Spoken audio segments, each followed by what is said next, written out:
All right, Shalom. I'd like to start off by giving all praises to Yahweh Ba'Hashem Yahushai, Ba'Hashem Racha HaKodash. Double honors to the elder apostles of GMS who rule well.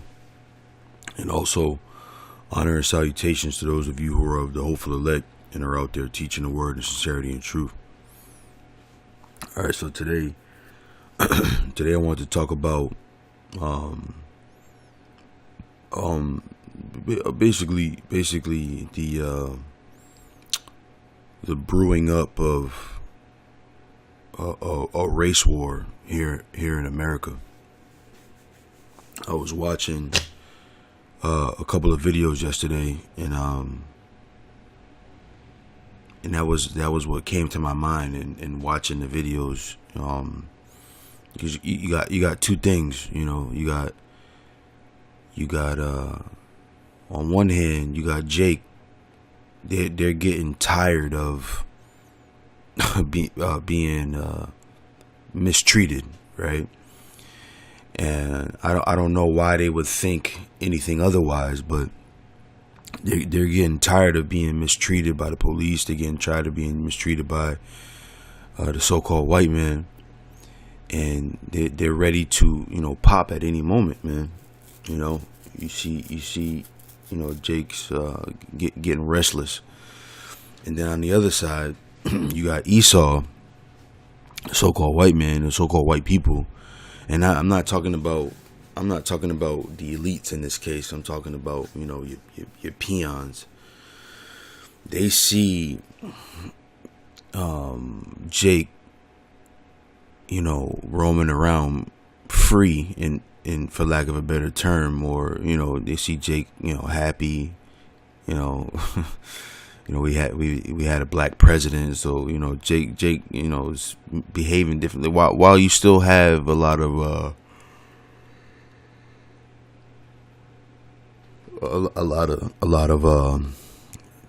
misfits in our nation, for the most part, Jake is trying to do something with himself, So Esau is getting mad about that shit, man. They got this get out of my neighborhood mentality. How dare you be happy? How dare you be free? Type of mentality, and they want it to stop, man. And what you have is a president who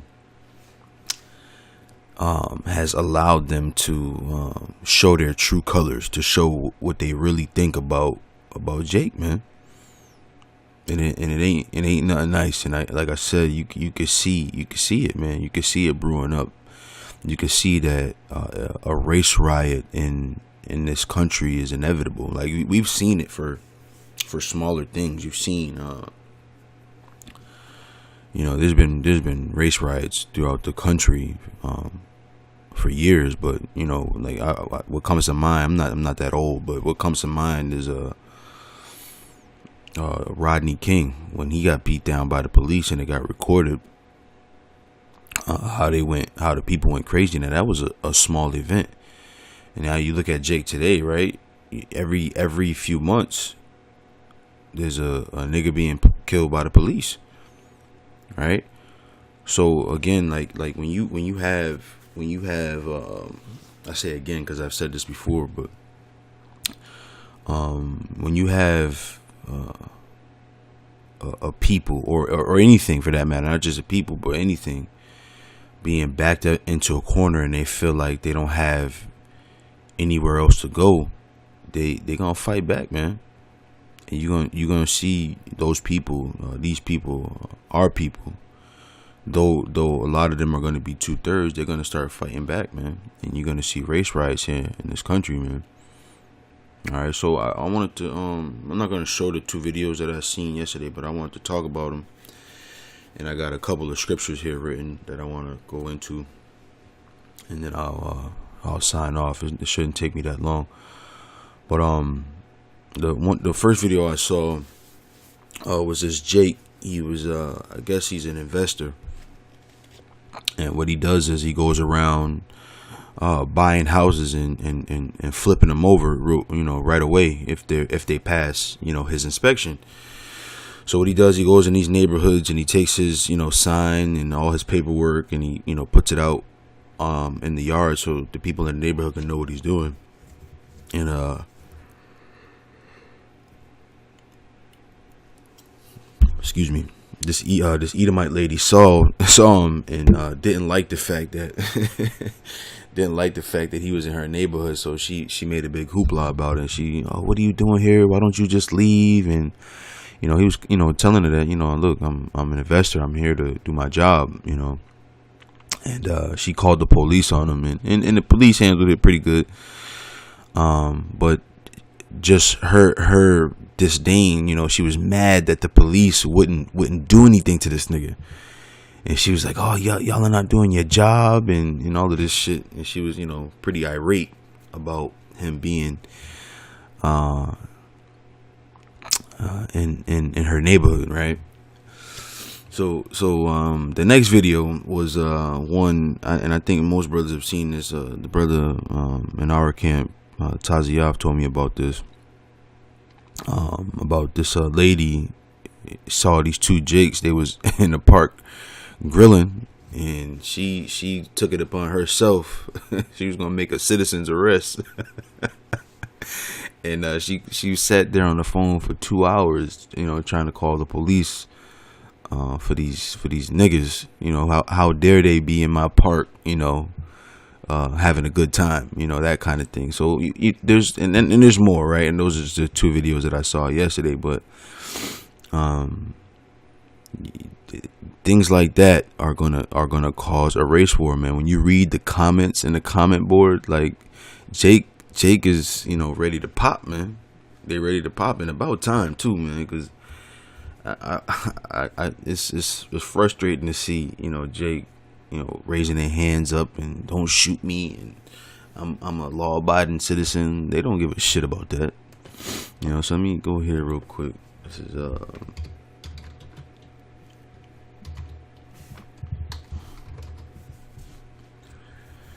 is Genesis 49:9. It says, Judah is a lion's whelp.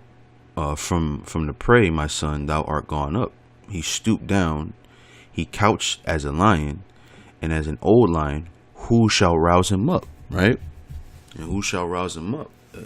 Ultimately, it's the Most High. But these little skirmishes, these little, I don't know what to call them, these little outbursts by Edom against our people, they're going to end up, starting to fight back, man. I always tell this story about my dad, chasing his mouse around the house. And he finally backed him into a corner, and that mouse charged at him, man. He had to smash it. I forget what he had in his hand to smash him, but he had to smash it. But the point is, when the mouse didn't have anywhere else to go, and he felt cornered, he lashed out, And you think of a mouse as this innocent little, helpless animal. But again, even in that, when he was trapped and he had nowhere to go, he had to defend himself. He went out on a shield, and that's what Jake is gonna do, man. Though Jake has this mentality of, don't hurt us. We just wanna live. When the going gets tough, they're gonna fight back, man. They're gonna fight back. All right, so let me see what else I got written down here. Yep, this is Micah.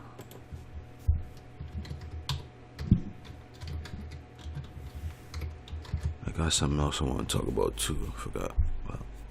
This is Micah 5:7. It says, "And the remnant of Jacob shall be in the midst of many people as a dew from the Lord, as the showers upon the grass that tarrieth not for man, nor waiteth for the sons of men."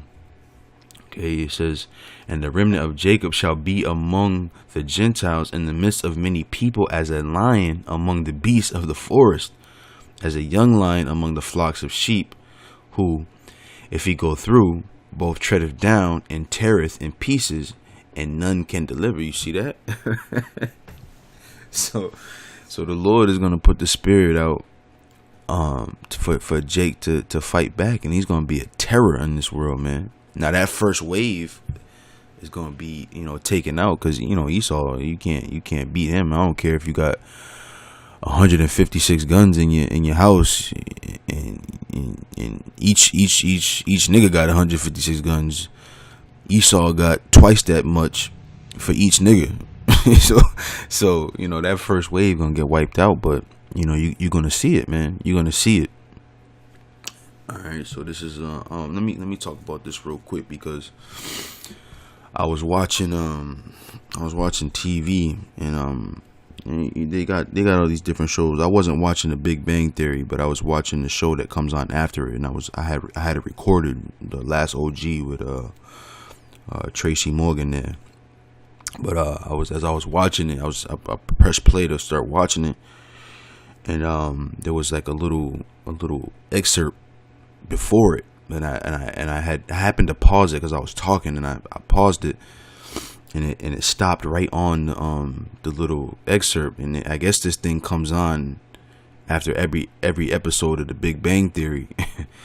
And this one that I'm gonna read wasn't the one that I saw, but I'm gonna, Lord's will, do a show on that one too. But I'm gonna go to this real quick. I didn't pull it up. I forgot about it. But what is it? Chuck Lorre Productions. There you go. 575. Look at that. Maybe because I looked it up on my phone. They linking up every goddamn thing. But anyway, this is it's called a vanity card, right? And as I was looking it up, I was like, damn, man, I guess people know about these fucking. I never, because I don't watch Big Bang Theory or any of those Chuck Lorre shows. I think he had 2.5 Men too. I never watched any of those shows, so I've never seen these little cards until I started watching The Last OG. So I wanted to read this real quick and show you something. All right, so this is he's got a bunch of them. I read some of them. I didn't read all of these, but I just want to read this one here. It says, back in the 60s, when Star Trek debuted, you couldn't help but notice that the bridge of the Starship Enterprise was a multicultural, multinational, multi-intelligent species sort of arrangement. It portrayed to my impressionable young mind an inevitable kumbaya pluralistic future. It's only lately that I've come to understand how naive that worldview was. I now see that human nature, particularly during times of stress, becomes tribalistic, not pluralistic, which is neither good nor bad. It's probably just how we're wired, a survival mechanism baked into our DNA. Under pressure, the prime directive is to protect the tribe. Genetically, that makes perfect sense. Human beings without a tribe tend to starve or get eaten. Now, I don't want to cast aspersions or throw shade, as the kids like to say, but I would like to point out one thing I find painfully obvious. He's not in our tribe. He's not in my tribe. In fact, if you look closely, you'll see he belongs to no tribe, and he never really has. Make of that what you will. Now, I think I'm not exactly sure, but I think this was directed to Donald Trump, right? But because this dude Chuck Lorre, he don't take too kindly to Donald Trump, so I think this was about him. But the point I wanted to make was, it says here in times of stress that people automatically go to what they know, what they're comfortable with, right? You got people trying to create this utopian society where everybody loves each other, but it's just against human nature to be around somebody that's not like you. When you look at the animal world, right? And I've always wanted to talk about this. This just came to me, but I always wanted to talk about this point that when you look at the animal world, right? When you just go to a park, you don't even got to go to the woods. Just go to like one of these national parks, or like we teach in front of a park. And when you look in the park, right, the pigeons, they're grouped together. The squirrels, they're grouped together. The insects, they're grouped together, and you don't see them around each other, right? What does a squirrel look like hanging out with a pigeon? The pigeons are gonna be they eat different foods. They travel differently, right? Squirrels, they climb and dig, right? Pigeons, they fly and they, peck at the pebbles so they can break down their food in their stomach, right? So they're just different creatures. Not that they hate each other. They just different. And I look at people the same way. It's like, yeah, we're both people. We're all people, right? But culturally and spiritually, we're different. We're just different, and it's all going to come to a head because we've been trying to force ourselves to live around each other, and it just is not going to work. Matter of fact, that made me think of a scripture. What is it? I think it's Deuteronomy 14, but I don't know exactly what verse it is. Let me see if I can find it.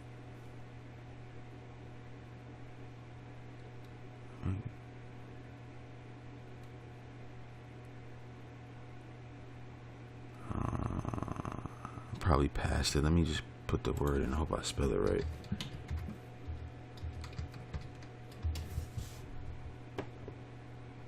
(14:2). I just passed right by it. This is Deuteronomy 14:2. It says, "For thou art an holy." Let me see. Let me start here. Ye are the children of the first verse is Deuteronomy 14:1. Salaki. It says, "Ye are the children of the Lord your power. Ye shall not cut yourselves, nor make any baldness between your eyes for the dead. For thou art an holy people unto the Lord thy power, and the Lord Yahweh have chosen thee to be a peculiar people unto himself above all the nations that are upon the face of the earth." Right. So let's look up this word peculiar. I think I have before, but let's look it up for the show's sake. Okay, it says possession, a property, valued property, peculiar treasure, a treasure, right? So we're different from the other nations, man. We're different from them. And what America has done is they've created this melting pot of every nation being mingled together, and it's just not going to work, man. It's just not going to work. Our people are different from the rest of the world, man. And you can see it if you pay attention. You can see it. All right. So let me go here to this last verse that I got written down to show you something. That's an easy one. Brothers probably know the scripture, but just want to read it. This is Isaiah 13:14. It says, "And it shall be." Matter of fact, let me jump up a verse here. It says, "Therefore I will shake the heavens, and the earth shall remove out of her place, in the wrath of the Lord of hosts, and in the day of fierce anger. And it shall be as the chased roe, and as a sheep that no man taketh up. They shall every man turn to his own people, and flee every one into his own land." Okay. "Everyone that is found shall be thrust through, and everyone that is joined unto them shall fall by the sword." You see? So there's going to be a separation, man. We were never supposed to live amongst them. Segregation was a good thing. It's just that the people that were above was in the wrong place. They're supposed to be beneath us. Okay. So there's gonna be a race war, man. It's gonna brew up. You're gonna see it. It's gonna happen, man. We've been talking about it for a long time, and now the atmosphere is perfect for such a thing. All right. So with that was just a quick thing I want to go over. I want to give all praises to Yahweh B'Hashem Yahweh Shai, B'Hashem Racha Hagwadash. Double honors to the elder apostles of GMS who rule well, and also honor and salutations to the hopeful elect who are out there teaching the word in sincerity and truth. And with that, I say shalom.